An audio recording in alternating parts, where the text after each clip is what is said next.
नमस्कार मित्रांनो, मी स्वाती तोरसेकर एशा पृथ्वीमध्ये तुमचं स्वागत करते. अमेरिकेमध्ये लोकशाही खरोखरच जिवंत आहे का असा प्रश्न आपल्याला पडतो. कारण ट्रम्पनी त्या सगळ्या व्यवस्थेचा असा व्यवस्थित बोजवारा उडवून दिलेला आहे, की कोणाचा पायपोस कोणाच्या पायात आहे, हे आता कोणी सांगू शकत नाहीये. तुम्ही न्याय व्यवस्था घ्या, नाहीतर त्यांचं मंत्रिमंडळ घ्या, त्यांच्या सोबत काम करणारे इतर सहकारी घ्या, त्यांचं सैन्य बघा. कुठेही म्हटलं तरी देखील एक प्रकारची अनिश्चितता, तिची टांगती तलवार जी आहे, तिच्या बोजाखाली सगळे लोक वावरताना दिसतायत. सर्वात ठळक उदाहरण जर का असेल, तर ते अमेरिकेच्या सैन्य व्यवस्थेचं आहे. अगदी काही महिन्यांपूर्वी त्यांचे डिफेन्स मिनिस्टर हेगसेथ यांनी एक मीटिंग घेतलेली होती आणि त्याच्यामध्ये जगभरामध्ये जे अमेरिकेचे तळ आहेत, त्या तळाचे जे कोणी कमांडिंग चीफ होते, त्या सगळ्यांना त्यांनी वॉशिंग्टन डीसीमध्ये बोलवून घेतलेलं होतं. तातडीने बोलवून घेतलं होतं. म्हणजे आत्ताच्या आत्ता निघा. म्हणजे त्या लोकांना असं म्हटलं गेलं, टीका केली गेली, की निघण्यापूर्वी आपली सूत्र कोणाच्या हातामध्ये द्यायची किंवा अंतिम जे काही थोडेफार मेसेजिंग करून मग निघायचं, इतकी सुद्धा मुदत बहुतांश लोकांना मिळालेली नव्हती.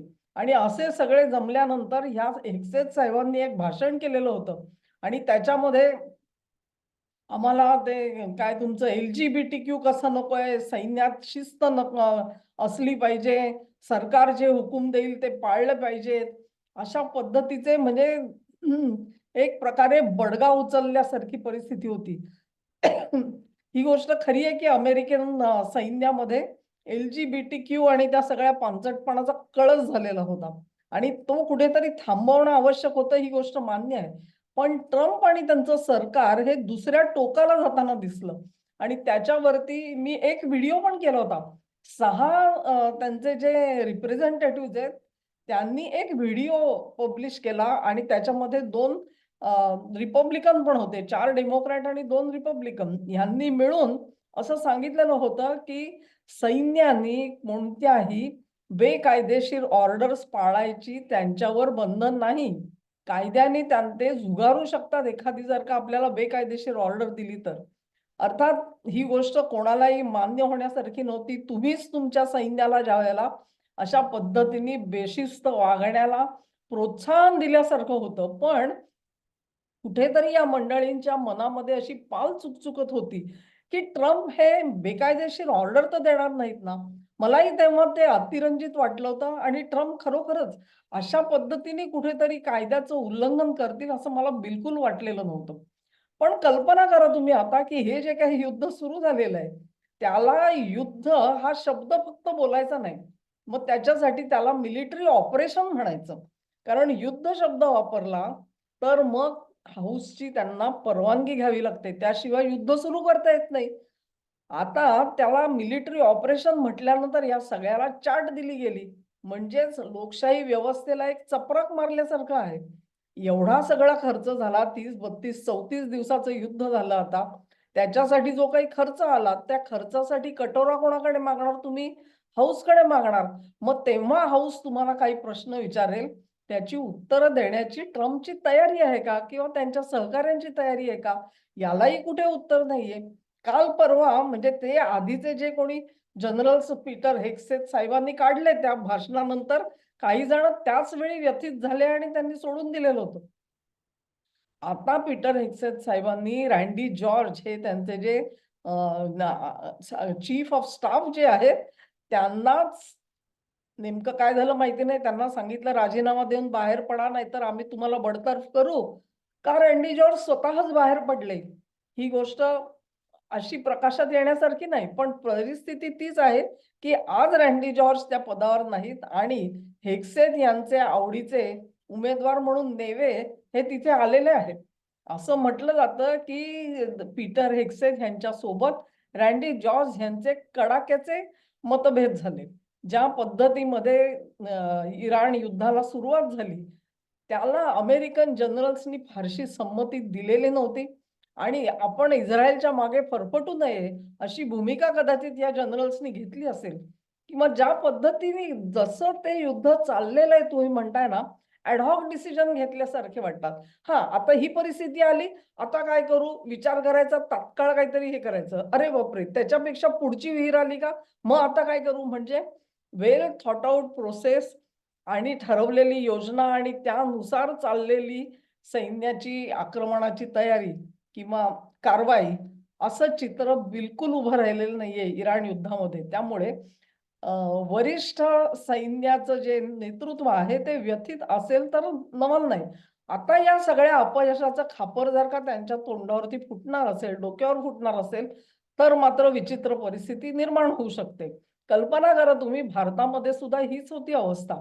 1971 साली जेव्हा शेख मुजीबुर रहमान हे ढाक्याहून इस्लामाबादला त्यांना बोलावलं गेलं, की ठीक आहे या तुम्ही तुमचं पंतप्रधान म्हणून आपण नेमणूक करू. तिथे गेल्यानंतर प्रत्यक्षात त्यांना तुरुंगात टाकल्यानंतर इंदिरा गांधी ह्या आपल्या सैन्याच्या मागे लागलेल्या होत्या, की तुम्ही युद्ध सुरू करा म्हणून. आणि त्यांना पाठिंबा देत होते ते आपले परराष्ट्र मंत्री सुद्धा आणि संरक्षण मंत्री सुद्धा. पण सैन्याचे प्रमुख सॅम मॅनेकशॉ यांनी बाईसाहेबांना निक्षून सांगितलं, की तुमच्या ऑर्डर्स असतील तर मी युद्ध सुरू करीन, परंतु माझी बिलकुल तयारी नाहीये. तुमची तयारी आहे का? मला माहिती नाही. पण मी एक बाब ठामपणे तुम्हाला सांगू शकतो, की तुम्ही आजचा जर का युद्ध सुरू केलं तर पराभव अटळ आहे. आणि पराभव अटळ आहे या शब्दाचा राजकीय अर्थ काय? हा इंदिराजींना माहिती होता. त्यांची बुद्धी शाबूत होती. इतका स्पष्टपणे सडेतोड सल्ला देणारे सॅम माणेकशॉ तिथे होते म्हणूनच भारताचा पराभव नाही झाला, तर भारत देदीप्यमान विजयाकडे आगेकूच करू शकला. पण आज कदाचित अमेरिकेमध्ये ट्रम्पना त्यांच्या तोंडावरती हे सांगणारा कोणी जनरल कदाचित अस्तित्वात नाहीये. हे रँडी जॉर्ज जे आहेत त्यांनी देखील अखेर काय सल्ला दिलेला होता याबाबत माझ्या मनामध्ये शंका आहे. आज त्यांना पदत्याग करावा लागलेला आहे. तेव्हा पराभवाचं खापर घेऊन बाहेर पडण्यापेक्षा जर का आपला सल्ला अप्रिय मानला आणि ट्रम्पना भावला नाही म्हणून आपल्याला बाहेर पडावं लागलं, ही अवस्था आली असती तर Randy George would have been in a better position. Sir त्यावेळी आता जनतेने सुद्धा त्यांना डोक्यावरती घेतलं असतं, की तुम्ही निदान हे थांबवायचा प्रयत्न केला. अपयश जरूर येईल कारण राष्ट्राध्यक्ष आहेत ते त्यांनी ऐकलंच नाही तर सैन्याला त्यांचे हुकूम मानावे लागतात. He is the commander in chief ultimately. पण रँडी जॉर्ज ही एकच व्यक्ती नाहीये. तुम्ही जर का प्रशासनामध्ये बघाल तर पॅम बॉन्डी यांची सुद्धा गच्छंती झालेली आहे. पॅम बॉन्डी कोण? तर पॅम बॉन्डी ह्या ट्रम्पच्या अत्यंत विश्वासू सहकारी म्हणून मानल्या जात होत्या. एप्स्टीन फाईलच्या बाबतीमध्ये निवडणूक प्रचारात ट्रम्पनी आश्वासन दिलं होतं, की आम्ही सगळ्या फाईल्स बाहेर काढू. त्यानंतर त्याच्यामध्ये काही इन्कन्व्हिनियंट अशी सत्य आहेत बघितल्यानंतर ट्रम्प यांचे पाय ग्यानबा तुकाराम करायला लागले. त्यानंतरची जी लढाई आहे सगळी ती पॅम बॉन्डींनी स्वतःच्या डोक्यावरती घेतली. ती घ्यायला नको होती पहिल्यापासूनच. पण त्यांनी ट्रम्प यांना साथ देण्याचा प्रयत्न केला. आज आता परिस्थिती अशी आलेली आहे, की कदाचित पॅम बॉन्डी आता ह्याच्यानंतर ही पापं लपवायला कदाचित त्या तयार नसतील आणि ट्रम्प यांचं जर का तुम्ही ट्वीट बघाल तर त्याच्यामध्ये त्यांनी पॅम बॉन्डींचा अत्यंत गौरवाने उल्लेख केलाय. त्या देशभक्त आहेत. त्यांनी अत्यंत समरसून काम केलं. आता त्यांना प्रायव्हेटमध्ये कुठेतरी जायचं आहे तेव्हा त्याच्या अगोदर म्हणून त्यांचा पदमुक्त करत आहोत. असं म्हणजे ग्लोरिफाय करणारं असं एक ट्वीट आलंय. पण अर्थ शेवटी तोच आहे, की पॅम बॉन्डी ज्या आहेत त्या बाहेर पडलेले आहेत. तसेच पडले बाहेर ते जो केंट. जो केंट कोण होते? तर काउंटर टेररिझमचा जो टास्क फोर्स आहे त्याचे हेड होते. त्यांना सुद्धा असंच बाहेर पडावं लागलं. तुलसी गवाड यांना जेव्हा विचारलं गेलं, की इराणकडे न्यूक्स आहेत, असा तुम्ही अहवाल दिला होतात का राष्ट्रपतींना? तेव्हा त्यांनी असं उत्तर दिलं आणि हे जो केंट हे देखील असंच म्हणतायत, की इराणकडे अणू कार्यक्रम नाही, अण्वस्त्र बनवण्याचा कार्यक्रम नाही, असा स्पष्ट निर्वाळा आम्ही राष्ट्राध्यक्षांच्या कानावर घातलेला होता.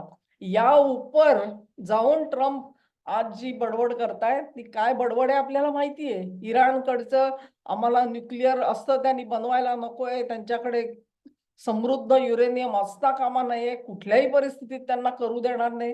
ही सगळी वक्तव्य येतात कुठून? तुमचे जर का काउंटर टेररिझमचे चीफ तुम्हाला सांगतायत असं काही नाहीये. तुलसी गबाड सांगतायत तुम्हाला असं काही नाहीये आणि तुलसी गबाड ह्यांनी काँग्रेशनल कमिटी समोर सुद्धा प्रतिपादन केलं, की अशा पद्धतीचा काहीही धोका नाहीये. आणि तरी सुद्धा युद्ध चालू झालेलं आहे आणि याचा अर्थ काढणं अतिशय कठीण आहे. गवाडनं ज्यावेळेला विचारलं, की मग राष्ट्राध्यक्षांनी असा निर्णय का घेतला? तेव्हा त्यांनी उत्तर दिलं, की परिस्थितीचं मूल्यमापन करणं आणि माझं जे आकलन आहे, ते राष्ट्राध्यक्षांसमोर मांडणं हे माझं काम आहे आणि ते काम मी केलेलं आहे. त्याच्यावरती निर्णय काय घ्यायचा हा राष्ट्राध्यक्षांचा अधिकार आहे, त्यांना ते स्वातंत्र्य आहे. तेव्हा गबाड यांनी हेच सूचित केलं, की माझ्या सल्ल्यानुसार कदाचित राष्ट्राध्यक्ष वागले नसतील, परंतु तो त्यांचा अधिकार आहे. असं बोलणाऱ्या तुलसी गबाड यांची गच्छंती आता हळू-हळू होऊ शकते, असं लोक उघड-उघड बोलायला लागलेले आहेत. त्यांच्या मागून येतील ते कॅश पटेल, कारण ते एफ-बी-आयचे डायरेक्टर आहेत. आत्तापर्यंत त्यांनी ट्रम्प यांच्यासोबत जुळवून घेतलं या दोन्ही माणसांनी, पण इथून पुढे काय होईल हे सांगता येत नाही. तेव्हा अशा पद्धतीने ट्रम्प जे वागतायत, आता असं म्हटलं जातं, की रँडी जॉर्ज यांनी नेमका आक्षेप कशाला घेतला? त्या परत एकदा त्या व्हिडिओकडे जा, जो 6 रिप्रेझेंटेटिव्हजनी इश्यू केलेला होता, प्रसृत केला होता. त्याच्यात त्यांनी काय म्हटलं होतं, की बेकायदेशीर ऑर्डर मानायचं तुम्हाला कायद्याने बंधन नाही, ते तुम्ही झुगारू शकता, असा जर का आदेश आला तर. असं म्हटलं जातं, की रँडी जॉर्ज यांनी काही गोष्टींना आक्षेप घेतला आणि कुठल्या गोष्टींना आक्षेप घेतलाय? तर इराणमधले जी सिव्हिलियन आस्थापना आहे, त्याच्यावर हल्ले करण्याला त्यांनी जोरदार आक्षेप घेतला. परवाचा जो ब्रिज कोसळवला गेला करजचा, तो असेल किंवा एखाद्या धरणाच्या बाबतीमध्ये, एखादा पॉवर प्लांटवरती आम्ही हल्ले करू आणि सगळं तुम्हाला अश्मयुगात नेऊ, ह्या ज्या सगळ्या धमक्या दिल्या जातायत, त्याच्याबरोबर रँडी जॉर्ज हे बिलकुल सहमत नव्हते. त्यांनी आपला विरोध प्रदर्शित केला अखेर आणि तो प्रदर्शित केल्यानंतर त्यांना पद सोडावं लागलेलं आहे. तेव्हा कारण काय? तर सध्याचा जो कायदा आहे त्यानुसार अशा पद्धतीमध्ये नागरी आस्थापनांवरती हल्ले चढवणं हा वॉर क्राईम आहे. त्याला युद्ध गुन्हेगारीचं स्वरूप येतं आणि त्याची शिक्षा भोगावी लागते. ही शिक्षा जी आहे ही जर का भोगावी लागू नये आपल्याला असं जर का वाटत असेल, तर रँडी जॉर्ज यांनी त्याला विरोध केला असेल. जे 6 रिप्रेझेंटेटिव्हज त्यांना तेच सांगत होतं, की बेकायदेशीर आदेश जे असतील ते पाळू नका. ट्रम्प हे बेकायदेशीर आदेश देतात, ह्याच्यावरती डेमोक्रॅट्स ठाम आहेत. टेरिफ लावण्याचा अधिकार राष्ट्राध्यक्षांना नाही. हे आता कोर्टाने मान्य केलेलं आहे. त्यातून त्यांनी परत एक पळवाट काढली तो पण सांगायचा हेतू हाच आहे, की अशा पद्धतीने बेकायदेशीर आदेश दिले जातायत. कदाचित डेमोक्रॅट्स असतील किंवा अन्य विरोधक असतील, खुद्द रँडी जॉर्ज ह्यांना सुद्धा असं वाटत असेल, की उद्या जर का ह्यांनी मला तिथे अणुबॉम्ब टाकायचे आदेश दिले, तर मी काय करणार आहे? त्याच्यापेक्षा मी आत्ताच बाजूला झालेला बरा. आणि म्हणून रँडी जॉर्ज ह्यांनी कदाचित एक चांगला निर्णय घेतलाय, असं इतिहास नोंद करेल. पण ट्रम्प मात्र वाहत्या प्रवाहामध्ये पडलेले आहेत. पतित म्हणतो ना आपण, तसे आहेत ते आणि त्याच्यातून त्यांची सुटका होताना दिसत नाहीये, कारण त्यांनी जी दिशा पकडलेली आहे, ती दिशाच मुळात चुकलेली आहे. तेव्हा इराण युद्ध जे आहे, ते कुठल्या दिशेने जातंय ते अटळ आहे. अमेरिकेचं भवितव्य अटळ आहे. लोकशाही तर गेली वाऱ्यावर उडत गेली, परंतु जी काही लोकांच्या सुरक्षेसाठी जे काही किमान कार्यक्रम करायला पाहिजे, तो देखील आज अस्तित्वात नाही, असं आपण ठामपणे म्हणू शकतो. हा व्हिडिओ तुम्हाला आवडला असेल अशी आशा करते. तुम्हाला आवडला असेल तर लाईक करा, शेअर करा. चॅनेलला सबस्क्राईब करा आणि सहकार्य असंच चालू ठेवा. नमस्कार.